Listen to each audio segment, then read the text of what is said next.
Published, 11:50 Eastern Standard Time, the 30th of December 2017. Updated, 16:45 Eastern Standard Time, the 30th of December 2017. The dystopian vision of the Premier League articulated by Jamie Carragher last week, the joke league, where the gap between the top and the rest is embarrassingly wide, took fresh form at Stamford Bridge in a match that was over as soon as the team sheets whirred out of the photocopier in the Chelsea press room. This was not about a team massing its defense, as Newcastle had done against Manchester City. This was about a team who didn't even get to that point. This was about a team which effectively conceded defeat before the match began because they knew they would be hopelessly outmatched. Stoke, sucked unexpectedly into a grim fight against relegation and facing a Chelsea side in fine recent form, were missing Kurt Zouma, Ryan Shawcross and Bruno Martins through injury anyway.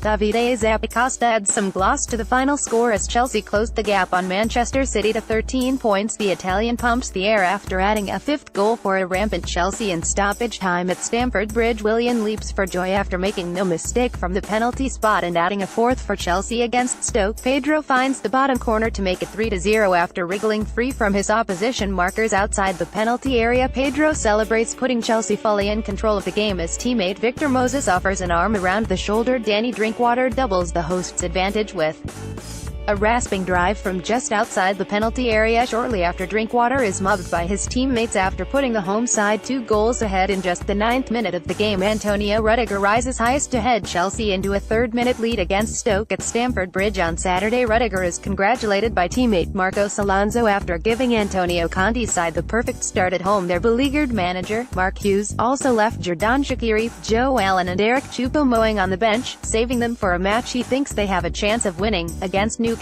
on New Year's Day. So we knew it was coming. We knew it was coming, and it took a little over 120 seconds to arrive. That was when Antonio Rudiger scored Chelsea's opening goal. Danny Drinkwater added a second a few minutes later. Game over. The rest of the match was a glorified kickabout. It was only ever a question of how many Chelsea would score and how much Stoke could limit the damage.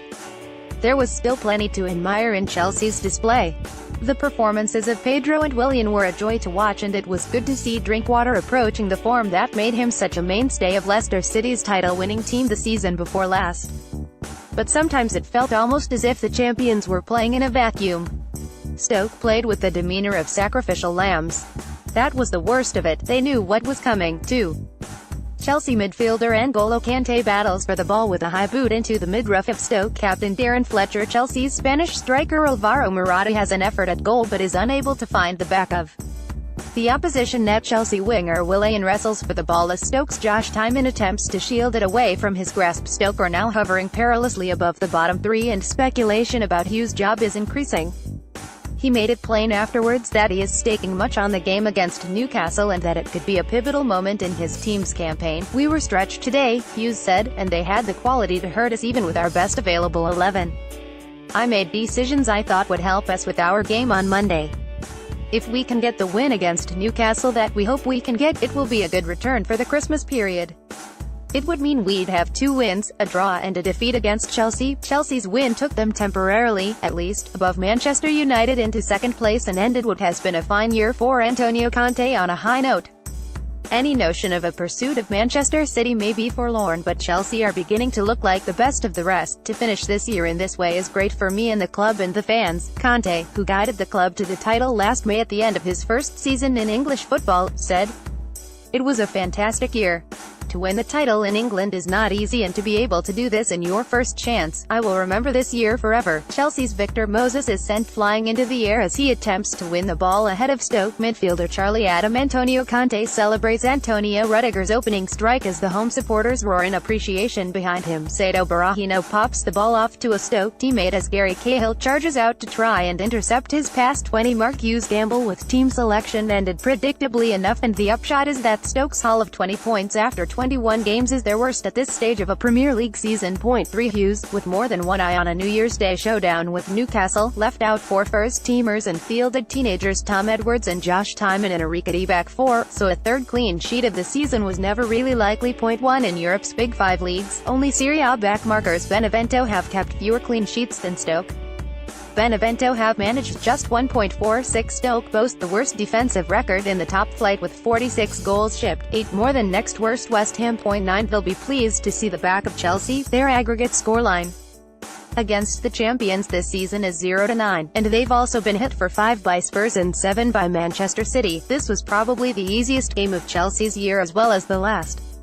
Only 2 minutes had gone when Moses skipped past his man on the right wing and was brought down. Willian curled his free kick in with pace and purpose, and Rudiger soared above Stoke's central defenders and guided his header past Jack Butland. It was well created and well executed, but it was also way too easy. Stoke struggled to get any kind of foothold in the game.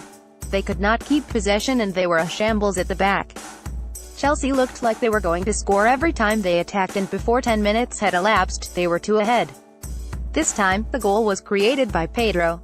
He teased his man on the Chelsea left and made space for a cross. His center was deflected, but it looped to Drinkwater, who was waiting on the edge of the box, and he smashed a stunning volley into the top corner of the Stoke net with the outside of his right foot. Butland did not move. It was Drinkwater's first goal for Chelsea in the 13 appearances he has made for the club since his injury-blighted move from Leicester, and he was playing with the kind of style and control that made him such a crucial member of Claudio Ranieri's title-winning side. Chelsea should have gone 3 ahead when Alvaro Morata easily beat Stoke's attempt at an offside trap and bore down on goal from the right. He hit his shot with power, but Butland spread himself well and made an excellent block to keep the Spain striker out. It was only a brief reprieve. Chelsea did not let up, and midway through the half, Willian probed the Stoke defense again on the edge of the box. He played a short square past Pedro, who bought himself a few feet of space by letting the ball run and tricking Josh Timone. Pedro took one touch and then angled his shot past Butland into the corner of the net. Stoke striker Membaram Diouf chests the ball down as Chelsea wing-back Marcos Alonso puts him under pressure. Chelsea winger Willian looks to get down the byline as Stoke defender Josh Timon attempts to stop his progress upfield. Stoke midfielders Charlie Adam and Darren Fletcher show the strain on a difficult afternoon for the visitors on Saturday. Mark Hughes looks on from the technical area with his arms folded as Stoke crash to another Premier League defeat. Stoke midfielder Darren Fletcher battles for the ball as Chelsea winger Pedro attempts to make inroads in the second half. Willian is brought down inside the penalty area by Stoke's Jeff Cameron to offer Chelsea the chance of a 4th goal. Something approaching boredom began to set in for Chelsea after that, and after the interval Stoke nearly pulled a goal back. Charlie Adam played a sublime pass beyond Gary Cahill for Saido Berahino to run on to, but when Berahino tried to curl his shot round Thibaut Courtois, the Chelsea keeper dived to his left to push it away. Chelsea did not allow many incursions like that, and Morata missed another golden chance after an hour. Put clean through for the 3rd time of the afternoon, he hit his shot too close to Butland again and allowed him to block the shot. In a game where easy goals were there for the taking, Morata looked a long way from his best. It was nothing more than an inconvenience for Chelsea, though. 20 minutes from the end, they got the 4th goal. That was the very least their utter dominance deserved when Willian was brought down in the box by a clumsy challenge from Jeff Cameron. Willian picked himself up and drove his penalty down the middle to beat Butland. Second half substitute Davide Zappacosta stroked home the 5th in the dying minutes before the Premier League's 2 nations took their leave of each other.